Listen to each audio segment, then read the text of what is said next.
Bonjour à toutes, bonjour à tous, bienvenue dans cette chronique cinéma. Aujourd'hui, je vous propose une chronique avec une sélection de films très différents, entre retours très attendus, voyage musical et plongée psychologique intense. Ce seront trois films différents, comme je vous le disais. Donc on commence avec ma première sélection, un film qui va faire beaucoup parler et que beaucoup de monde attend, puisqu'il s'agit du Diable s'habille en Prada 2, réalisé par David Frankel, avec notamment Meryl Streep, Anne Hathaway et Emily Blunt notamment. Ça c'est pour les rôles principaux. Cette suite s'inscrit dans la continuité du premier film culte, mais avec une approche beaucoup plus actuelle. On y retrouve bien évidemment Miranda, toujours en tête de son empire de la mode, mais dans un contexte où tout a changé. Les réseaux sociaux, les influenceurs, et puis aussi la pression de l'image permanente, tout est axé dans ce film. Et face à elle, Andy, elle a évolué.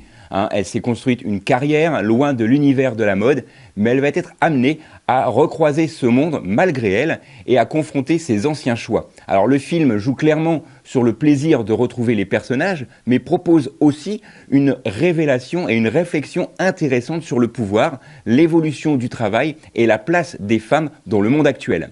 Alors ce qui fonctionne vraiment bien dans ce film, c'est le duo Meryl Streep-Anne Hathaway, une évolution dans leurs personnages respectifs, plus nuancée, moins frontale que dans le premier film.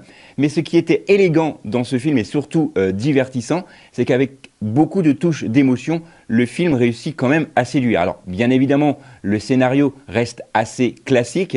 Je vous rappelle une deuxième fois le titre de ce film, Le Diable s'habille en Prada 2. On change totalement de registre avec Vivaldi et moi, réalisé par Damiano Micheletto, avec notamment des acteurs que l'on ne connaît pas forcément, puisque c'est beaucoup d'acteurs italiens. Il n'y a aucun intérêt à les nommer ici. Mais ici, c'est un film beaucoup plus sensible, presque introspectif.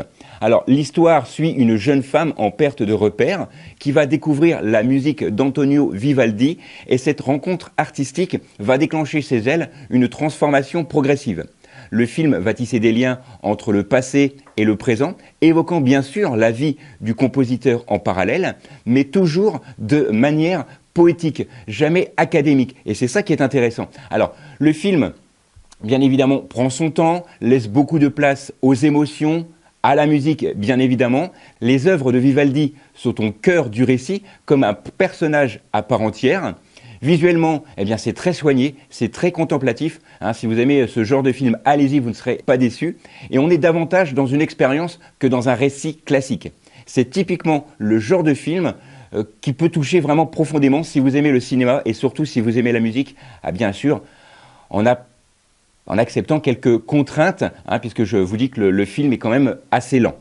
Enfin, on termine avec un film beaucoup plus radical, Die My Love, réalisé par Lynn Ramsay, avec notamment Jennifer Lawrence, Robert Pattinson. Ça c'est pour les rôles principaux. Ici, on va plonger dans le drame psychologique intense, avec un film qui va suivre le destin d'une femme qui, après un bouleversement dans sa vie personnelle, voit son équilibre mental vaciller. Peu à peu, la réalité devient floue. Les tensions sont de plus en plus présentes dans son couple et elle perd complètement pied.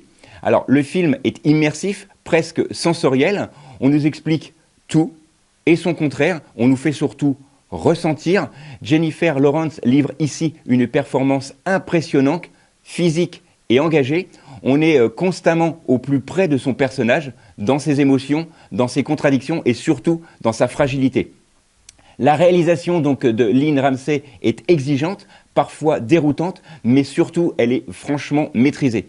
C'est un film qui n'est pas grand public, je vous l'avoue, mais c'est un film que je vous conseille d'aller voir cette semaine. C'est une expérience forte, marquante, qui reste en tête même après la projection.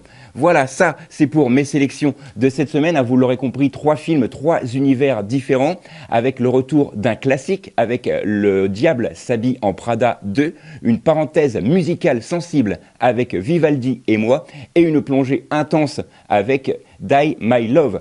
Voilà 3 films que vous avez à choisir pour cette semaine. Nous, on se retrouve bien évidemment sur les réseaux sociaux, notamment sur YouTube et sur RCF. D'ici là, sortez, allez au ciné. Et n'oubliez pas que le cinéma est fait pour tous ceux dont la curiosité est le plus grand des défauts.